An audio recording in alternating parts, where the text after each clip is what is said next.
We ask and you answer. This is Stephanie in the Morning, where locals take the mic. Your neighbor, your favorite shop owner, maybe you.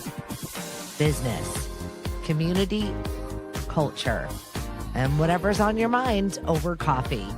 Let's start the day together. Powered by Lemonadio. Hello, friends. We're here on a Friday, and I don't know about you, but is school vacation week breaking your brain? Oh my God, it's terrible. It's like the worst week. I think they should go back to school immediately. I'm so over it. So you've got little people still, though. Yes. We're at the tail end of it, but college girl is home visiting us, and I could tell immediately because she wasn't here when I arrived home last night from work, but I could find her trail all upstairs. Sure. I don't know what it is about their comfortability when they get home to just be absolute pigs. Yeah, just chuck everything. I think that runs all ranges, though. It goes all the way down to my 3-year-old who walks in the door, kicks off his boots, throws his jacket, and then you spend, the next 10 minutes picking up after everybody. I'm comfortable in this house. Yeah. This is where I live. I love it. I love it. I hate it. As a mom, I can't stand it. You as prior service, as a coastie, Mhm.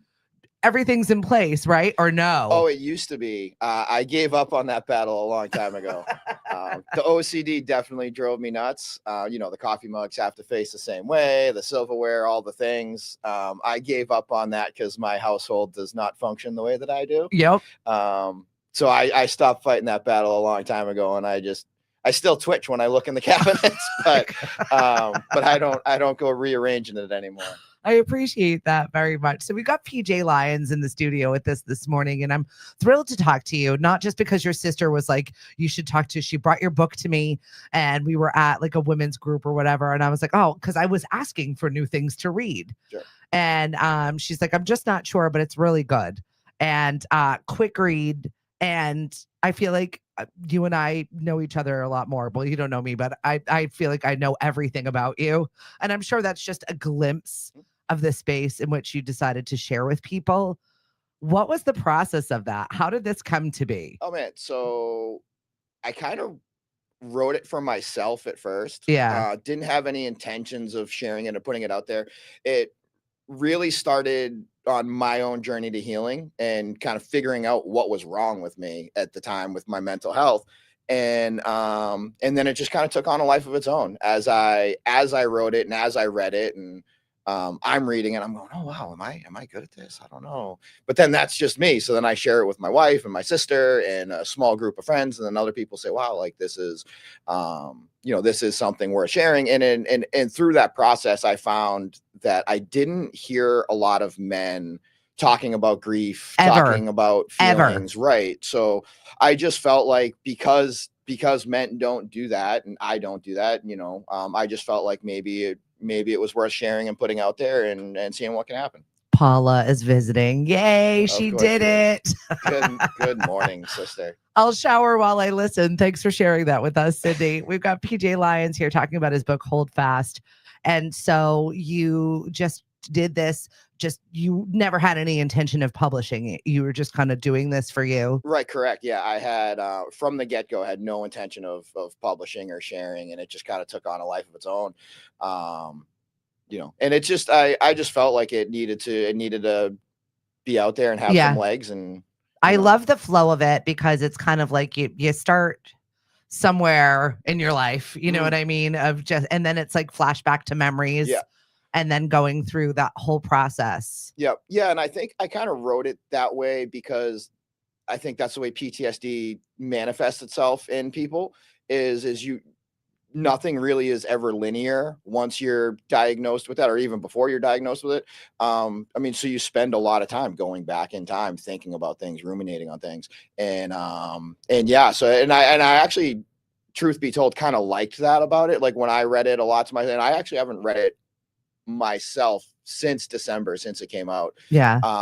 Before that, I was reading it almost every day. It was so relatable, though. I really I felt your pain. I felt your stress. I felt in a space like it was a Me Too moment, because I think we've all had a lot of those spaces. And I don't know how old you are, but I very much like when you're sharing your story about your relationship with your father and growing up like that, and how we were taught not to have feelings. We were taught not to talk about this. This is just something you just live with and you move on, and that's it. Right. And you tamp it down and you get to work. Yeah. I mean, and that's just, that's the way they were raised too, coming from the greatest generation, and that boomer generation were raised to, you don't talk about your feelings. You swallow it and you move on. And I think that's a very American thing too, because I think when you talk to people outside of here and you say, hey, how are you? Like, you have British people like, I'm shit. You can say whatever you want, and that's true. Like you'll have people say, "Oh, I'm shit, terrible," and nobody here ever says that. Yeah, no.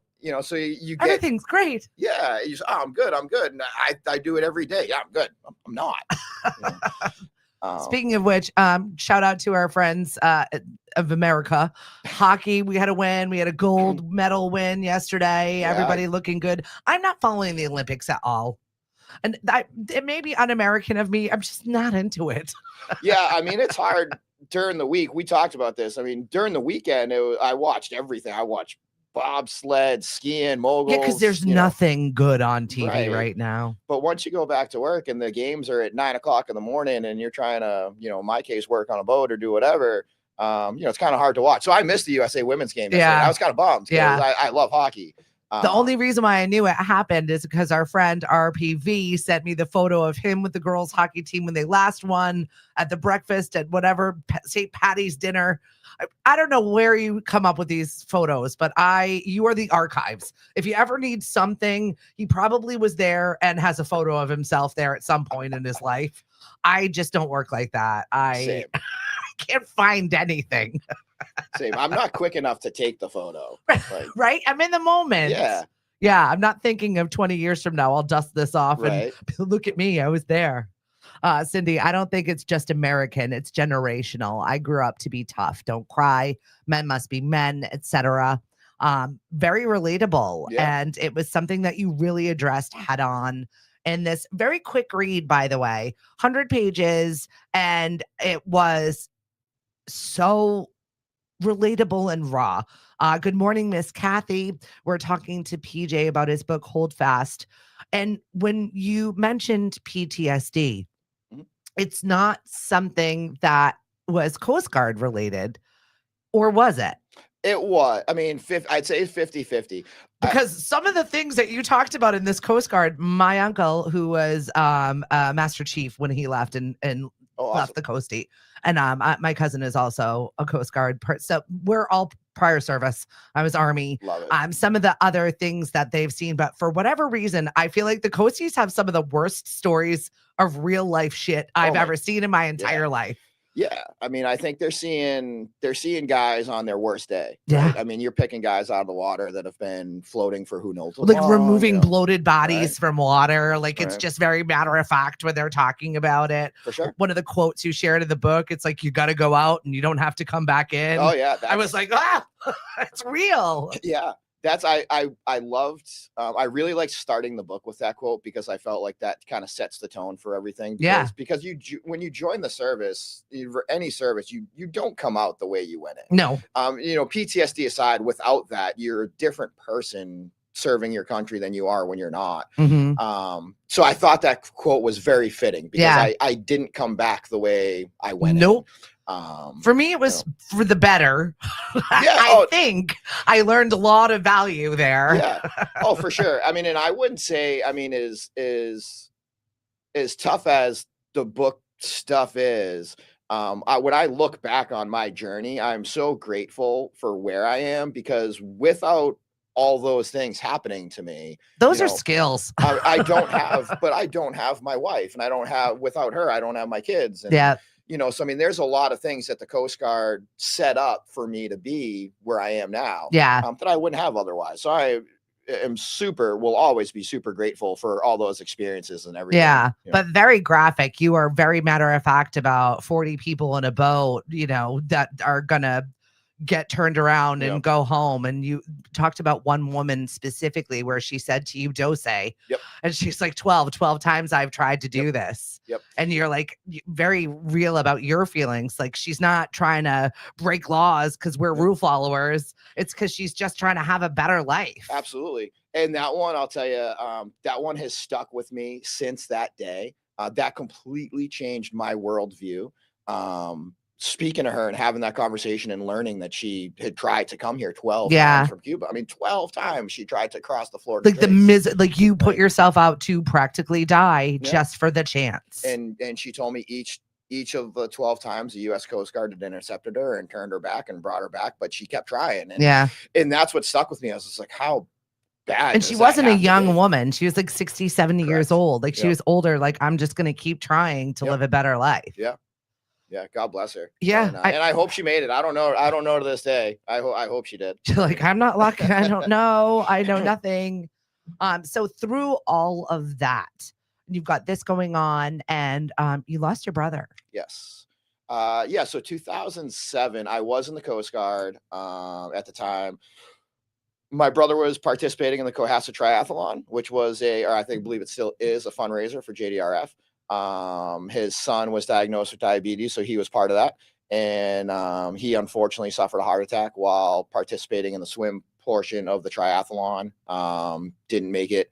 And that was tough. So I was in Florida at the time, and the book gets into that. I was in Florida in the Coast Guard at the time, got the phone call.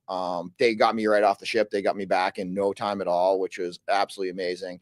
And then I spent about a week and a half here with mom and dad and Paula, and just trying to wrap my heads around. Yeah. I mean, a very, very healthy, active human. Oh my, he was you know, and I thank you for sharing for that moment. You know, I it's just something to remind yourself of when you have a bad encounter with someone, or you don't have like people that you love. Make sure you tell them you love them, and make sure you have moments with them, because your last moments with your brother that you can remember were just kind of, hey, bye, see you later. Yeah, that's kind of, I get into that in the book too. I don't know if I want to give it away. No, my last conversation with him was so nonchalant that I had a lot of survivor's guilt and still do about it, you know, and those are things that I don't know I'll ever get over.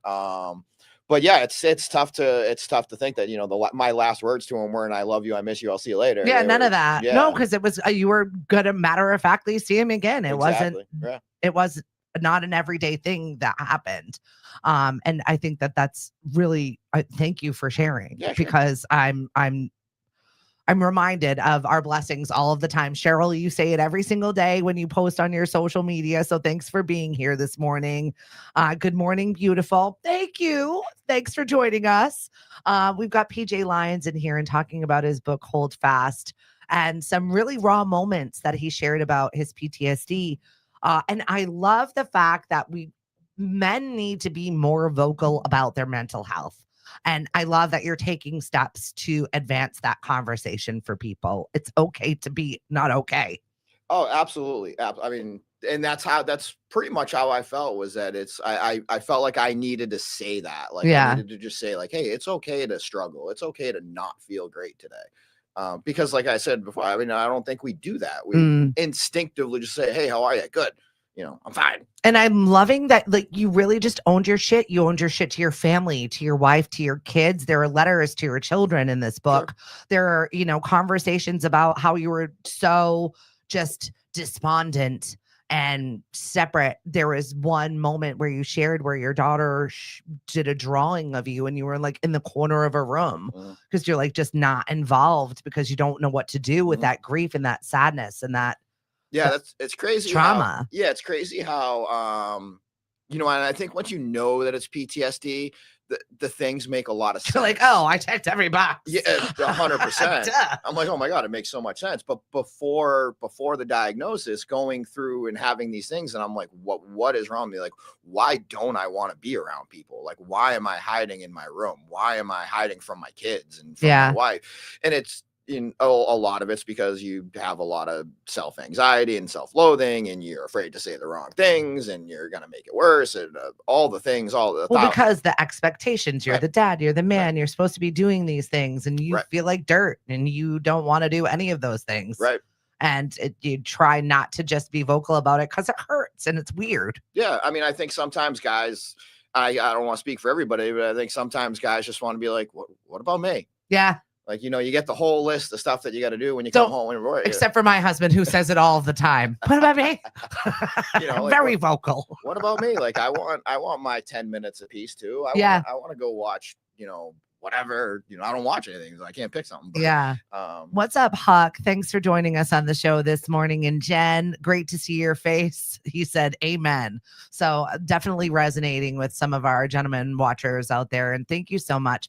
We've got PJ Lyons, Holdfast. Talk about the tattoos, because it is such a Cape Cod moment. Want to get tattoos? Oh my God, yeah. So okay. I love talking about my tats. I think I'm at like 15 now. Yeah. Which isn't a ton, but I mean, pretty much for me, everyone has kind of had to have a meeting. Yeah. Like I've never gone to a tattoo parlor and been like, I actually have. That's a lie. Right. I've gone to a tattoo parlor and I walked in, I said, I want the Fighting Irish Leprechaun. And the guy looked at me and he said, no, you don't. No, you don't. And he drew a custom leprechaun that he put on my shoulder. Yes. But then, so the Cape Cod thing, the one that's obviously on the book are my knuckles, which are Holdfast. Yeah. Old sailor saying, kind of means hang on tight to the rigging when you're in tough storms, kind of thing. I just kind of felt like I was in a really tough spot at the time. And I walked into a tattoo. We decided to have a tattoo date night. Yeah. And she said, what are you going to get? And I go, I don't know. And I walked in, I go, I want Holdfast on my knuckles. I'm like, okay. And then literally a week later, I got a diagnosis of PTSD. And I was like, that just like makes so much poetic sense. Yeah. Like I needed that reminder on my skin to just be like, you can do it. Like, hold on. Yeah. Like, stay here. And then my latest one was I got a monkey's fist on my hand. I love it. Yeah. And this one was actually for the release of the book, because I felt like this book was a lifeline to other people. Yeah. Because I want people to just know that like, you're not alone. Where can people grab this, by the way? So it's on my website, which is pjlyonsauthor.com. Okay. And then it's also on the big box store, Amazon. Yeah. So, but preferably if you could come visit my website, Drive the Views. Yeah. And I'm going to drop that in the link.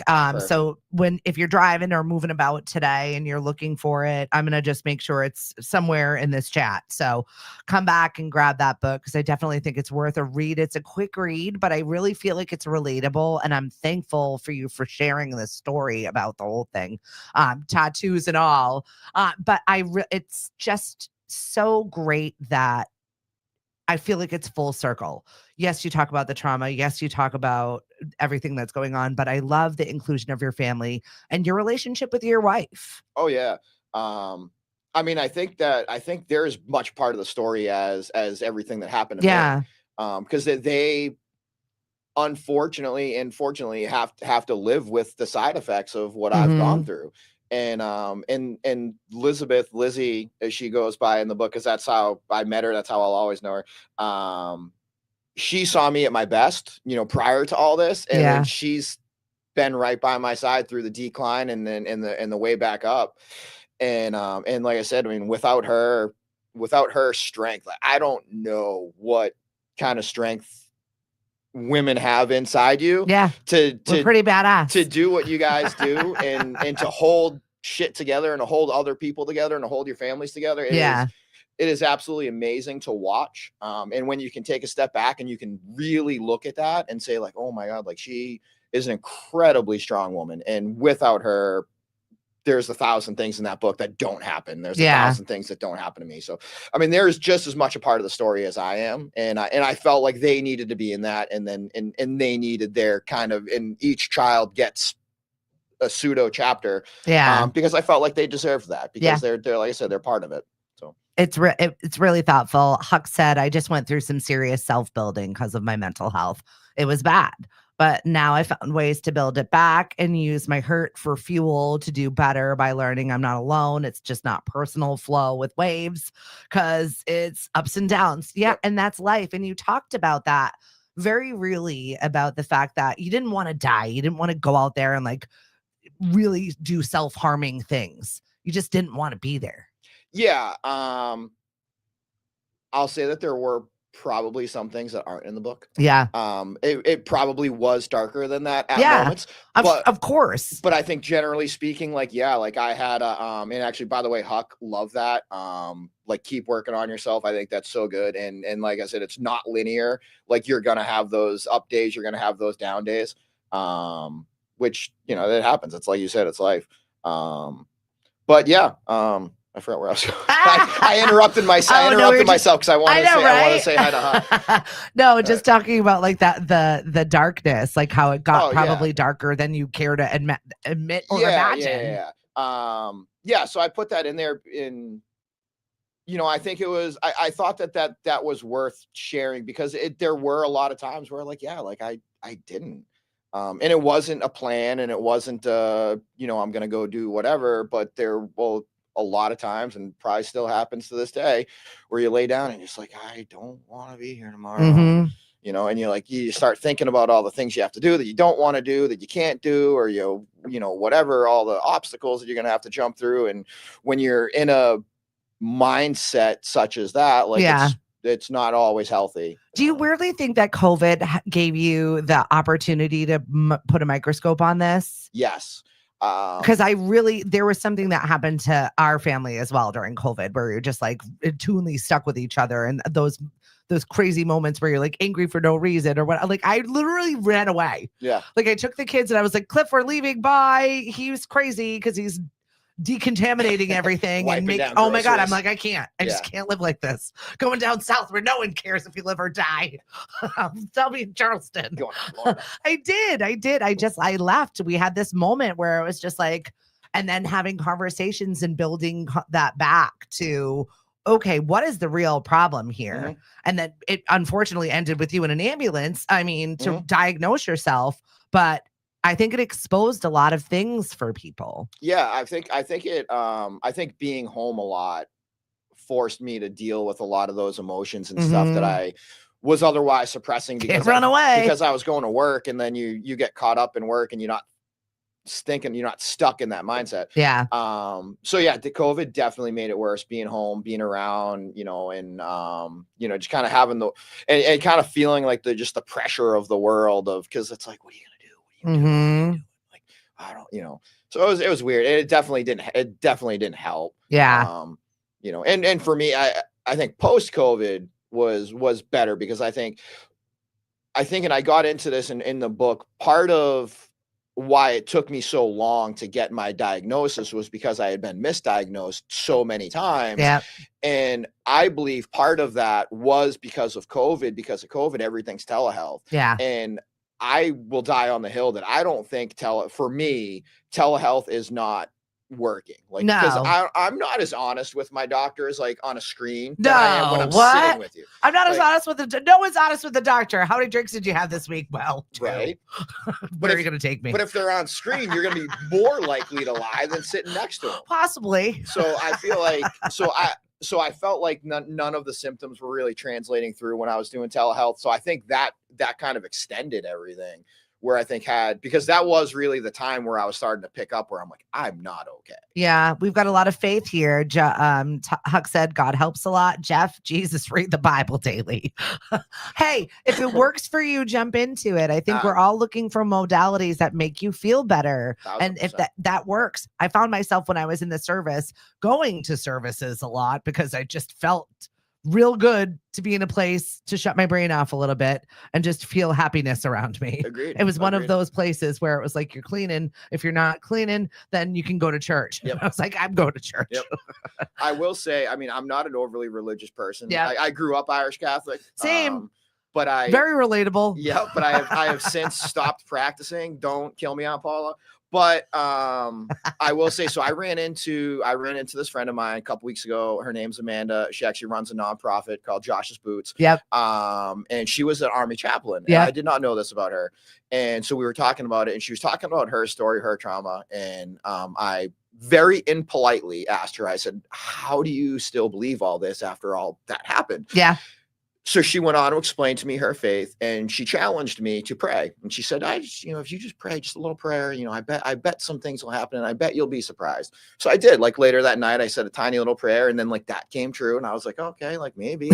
And then like later in the week, I did another one, and I'm like, okay, maybe. So like I'm not, but it helps. Yeah. Right? I mean, yeah. so like even like I'll sit here and I'll tell you, like, I'm not gonna preach and tell you that it's true or it's not true or believe this or believe that. But like you said, if you find a modality that works for you, Yeah. then by all means grab onto it and let it help you. I'm looking forward to having Amanda on the show and talking about Josh's boots and what she's been working on as well. She's going to be coming on. Thanks to Paula. That is awesome. Yeah. I love that. Amanda is, for all you guys, tune into that show. She is an amazing person, and I'll be watching that one. Yeah, I love that. We have such an open forum here. We love hearing from you.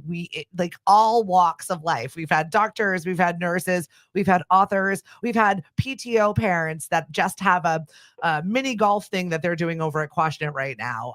We love being able to be a fully community show and share what's going on with you. And thank you for being here and supporting that. Hey, Dave Hegner, thanks for jumping in with us this morning. We're talking to PJ Lyons about his book, Holdfast. And I definitely suggest that you get a copy. And men out there, hear this. Start talking about your mental health. Start talking about you in general. Put yourself back out there a little bit. Don't just be a sideline to your life. It's not something you have to do. It's about you too.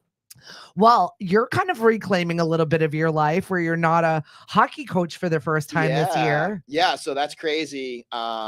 In the book, I've coached my son Declan since he was a little mighty mite. Yeah. So we're learning to skate all the way up till Bantams. But he's a freshman in high school now. Playing varsity for Falmouth, who I haven't checked this morning's power rankings, but we're number 3 in that the is so exciting. D2 power rankings. I'm going to say I think they're a quick sleeper. They're not getting a lot of love from the writers, especially I'm looking at you, Cape Cod Times. Not getting a lot of love from the writers. So I feel like Falmouth can go into the tournament as a sleeper and hopefully do a little bit of damage. And called out right there on the carpet. So I do think, so it is a bit of a change for me for not coaching, and I'm standing on the side of the rink, and it's definitely different. I love it, but it's definitely harder. Like I find myself like I'm still yelling at them. Yeah, right. But what's so fun, quietly coaching on the side. What's so fun is watching all the other kids that I've got to coach succeed as well. I mean, I love Declan. Declan succeeding is like the top of the mountain. Yeah. But watching the other kids succeed is just also so fun, because like knowing that like I played a little part in that. And, it's cool to see him go so far. Yeah, I really do. I think coaching is such a wonderful thing. If you've got that ability, please share it with people. I mean, there's nothing better than being part of a team sometimes. It's just, I have such team mentality. So I adore it. I think it's great. Mentoring is great. Being in that space is lovely. And it kind of nice to take a little break from it though, and just enjoy watching him play. Oh, for sure. I'm undetermined on if I will coach when you'll be back. Flynn skates.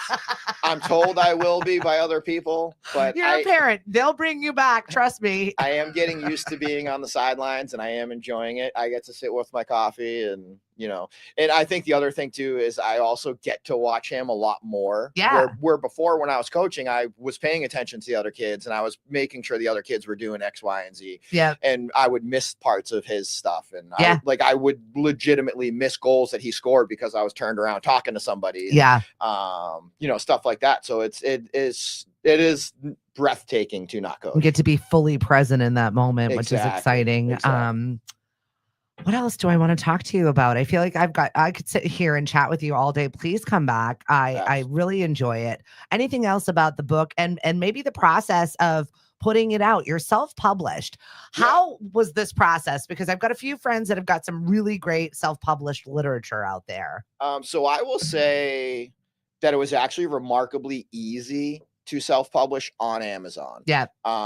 Amazon, like the way that they do everything else, super user friendly. I would say that like if I could do it, like you could do it. Yeah. I think the hardest part for me was like actually like the writing and the editing. Yeah. Uploading to Amazon, like easy peasy. But then comes the work, because like you can put it on Amazon, but there's a billion things on Amazon. Right. Like now you got to get people to find it. Yeah. And that's where we're at right now. I have admittedly taken some time off since releasing it pretty much until today. Yeah. Not really talking about it, not really discussing it, not really pushing it out there, just letting it breathe.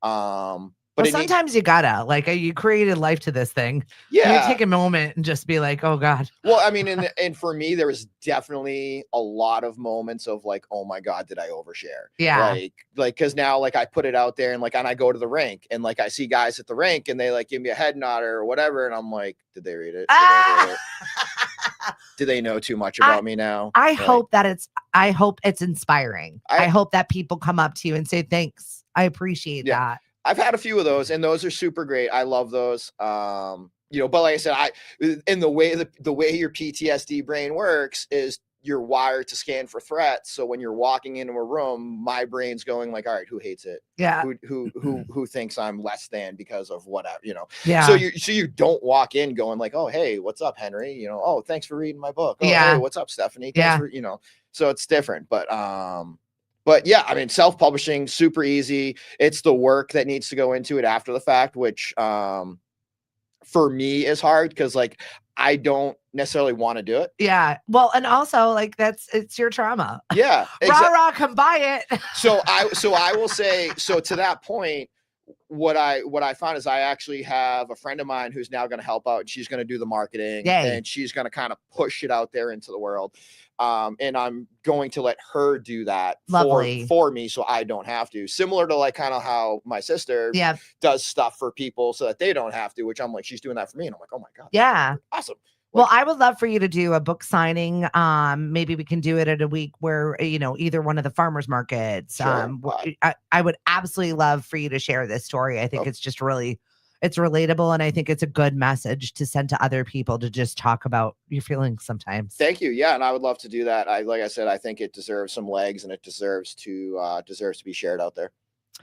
Patrick, I mean, thank you so much. I mean, it's just. Thank you for having me. I get choked up about it a lot because I read it and it resonated and I had a moment with it and I'm like, why am I crying? It's not my story, it's yours. Yeah, I mean, it's a quick read. It's not a happy story. It doesn't have a happy ending. I apologize for that, but that's because it's still going, right? Like I'm still learning from it. I'm still learning from my healing journey. I'm still healing. You know, so it's not anything that actually ever ended. So I didn't feel like I had to or could have put a happy ending on it. So I didn't. So I'll tell you, it's a tough read, but it's a quick one. And if you want to get into it and, you know, a couple hours on the couch and a cup of tea and a coffee or whatever, and, you know, and then we can talk about it. I love it. PJ Lyons, Holdfast, grab your copy. I'll drop the link in the chat for you to grab it from his store. And we've got lots of things going on this weekend. If you're looking for something to do, you can find us on Sunday. We've got an all-you-can-eat brunch at the Woquacket Lake House. It's you play bingo. We've got brunch. The food is fantastic. If you remember the gourmet brunch, they had the best French toast. And now they're doing catering, so you can grab their French toast. It's absolutely fire. We'll have fun with that. Starts at 9:30. I'll be playing bingo. Yes, like old lady bingo at 11 o'clock. It is for money, though, so we'll have a good time. It's a club. You're allowed. $65. And tea, if you're around still, drop that in the chat so people can find how to get signed up. Or you can just call Tamara Sheriff. If you know who she is, then you know. Make sure you look for our listing. lemonadio.com is where we've got events of all kinds. Music bingo, trivia, karaoke. We've got 8 fabulous hosts that have caused me so much grief this week. Did somebody break their hand? Somebody's grandma died. Somebody broke. This one's on vacation. I'm like, what is happening with my staff? Vacation week is the worst. What is happening? And I was out every day this week. So I'm just like garbage right now. Well, at least it's Friday. Yeah. I so need it. We are announcing today, putting on my Mashpee Chamber of Commerce hat, the winners of all of our Citizens of the Year, Business of the Year, Startup of the Year, Unsung Heroes, the people in our community that are doing a whole hell of a lot that they don't have to do. And I love giving these awards.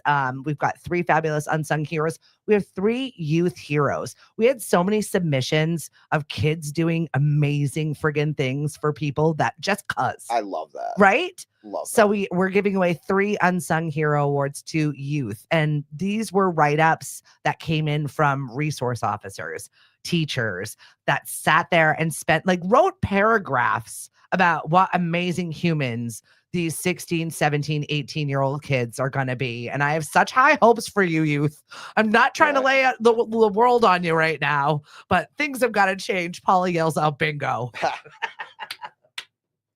And if you're not going to meet us over there, definitely find us at the Courtyard on Wednesday nights. It's not your Nana's bingo on Wednesday nights. It's from 6 until 8. So you can grab some fabulous food at the Courtyard and hang out and play with us for a little bit. It'll be a lot of fun. Paula, thank you so much for connecting me with PJ. PJ, please come back. TM Murphy, you got a lot of competition over here with the book situation. I definitely think you guys have a conversation to be had. Maybe an author's round. I'm in a creative writing class right now. Let's do it. And we're working on characters. All right. Let's do it. Let's do it.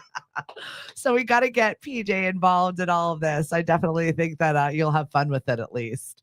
Cool. Whatever it is you're doing this weekend, make sure you do it with some fun and grab a book. Maybe you need to read something new, okay? Have a good one. And PJ, thank you so much for joining us. Thanks for having me. All right, we're out. Jazz, blues, be looking for Hank. He'll be out here all weekend long. Have a good one.